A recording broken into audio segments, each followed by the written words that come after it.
Stonehenge is a vast prehistoric stone monument, located on the Salisbury Plain in Wiltshire, England, UK. Built thousands of years ago by arranging huge stones in a circle.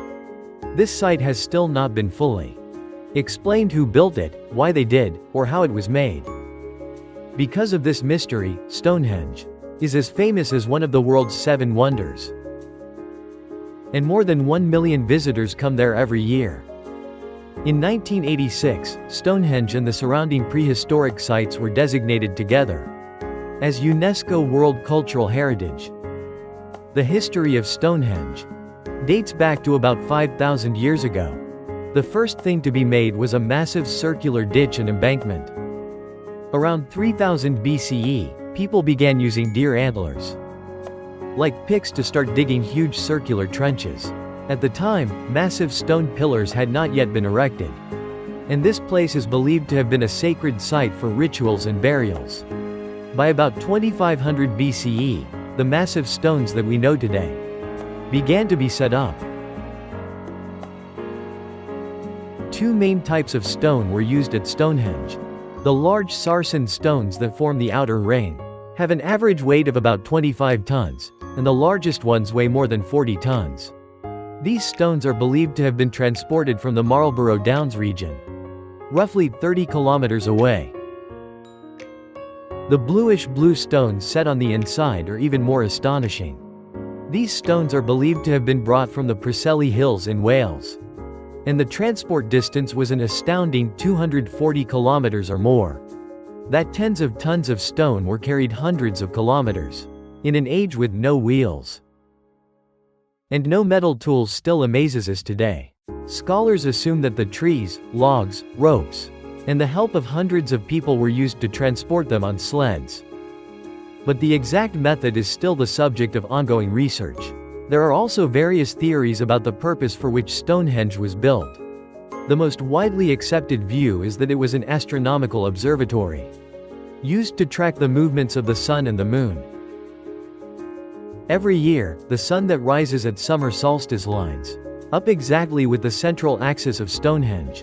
Conversely, at winter solstice, the setting sun aligns along the same axis.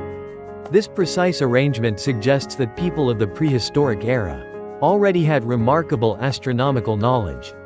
Another theory claims it was a temple for religious ceremonies.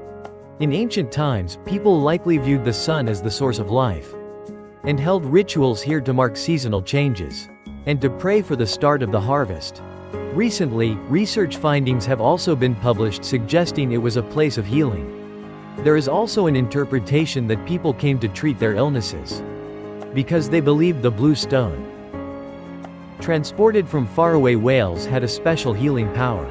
In this way, Stonehenge is still under ongoing research, keeping countless mysteries intact. Now, we go sightseeing from the visitor center. Today, visitors first go to a modernly developed visitor center. Inside the center, there is an exhibition hall that introduces the history of Stonehenge, the construction process, and excavated artifacts, among other things. At the entrance to the exhibition, a large video screening recreates what Stonehenge looked like when it was built thousands of years ago. In the video, scenes depicting landscapes that change with the seasons and the setting up of massive stones are rendered realistically, helping visitors better understand what they're seeing. The exhibition hall also displays artifacts that were actually excavated.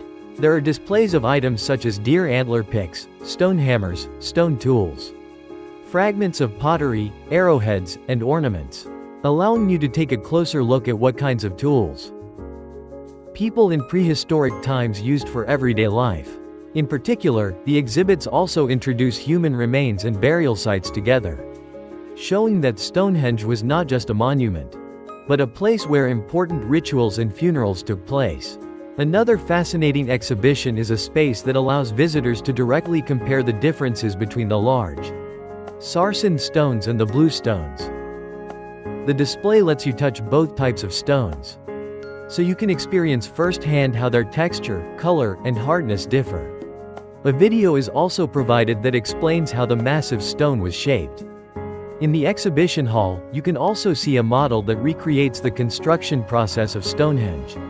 It depicts, in a detailed model, how hundreds of people pull ropes, use wooden sleds to transport huge stones, and create an earthen ramp to raise stone pillars. After walking through the exhibition hall and coming outside, you'll see a spacious grassy plaza. Here, a house where people from the prehistoric era lived has been restored to its actual size. It recreates Neolithic dwellings from about 4,500 years ago, based on archaeological excavation materials. The house was built by setting up wooden posts, weaving willow branches, and then coating the walls with mud. The roof was covered with reeds and straw, showing the building methods of the time exactly. When you enter the house, there is a hearth in the center, where a fire was kept, and around it are wooden sleeping platforms, leather goods, pottery, jars for storing grain, and other items. Volunteer guides also demonstrate firsthand how people at the time made fire, how they prepared food, and even the process of making clothes. On one side of the courtyard, huge sarsen stones and blue stones believed to have been used in the construction of Stonehenge are on display. Visitors can get a real sense of the stone's scale by examining full-size rocks up close. Also displayed together are the stone hammers and stone tool replicas that were used to work the stones. On the surface of the large stone, the marks left behind by thousands of blows to shape it are still clearly visible, allowing you to see the outstanding skills of prehistoric artisans. In particular, in front of the exhibition hall, a huge wooden sled and a log rolling device are also recreated. This exhibit is designed to make it easy to understand how stones weighing several dozen tons were moved. There is also a popular program in which children and tourists experience the stone carrying method by pulling ropes themselves. After taking a shuttle bus from the visitor center, or walking across the plain for about 30 minutes, visitors finally reach Stonehenge, a massive stone structure that reveals its first form from far away. The circular structure gives off an overwhelming atmosphere that is completely different from what you could see in photos. As you get closer, you can't help but be amazed by the grand structure, formed by dozens of tons of stone pillars, and the horizontal stones spanning across them. For now, access to the interior is restricted to protect the site, and visitors slowly walk along the designated circular viewing path to appreciate it from a variety of angles. During the special periods around the summer and winter solstices, limited access to the interior is allowed. At that time, countless people gather from before dawn to witness the breathtaking spectacle of the sunrise. Beneath the sky turning red as evening approaches, the silhouettes formed by the towering stone pillars are among the most beautiful views at Stonehenge. Stonehenge is not merely a pile of stones. It is a living history that contains all of humanity's remarkable architectural skills and astronomical knowledge from 5,000 years ago, as well as religion and faith, and the cooperation of the community. Although many scientists continue their research, it is also the greatest mystery of humankind, one that still holds many secrets. If you travel to the UK, we recommend that you visit Stonehenge in person to see the great legacy left behind by people from prehistoric times, and also tour the visitor center exhibitions and the recreated village. This place, where thousands of years have been preserved in full, will surely become a special destination that stays in your memory for a long time.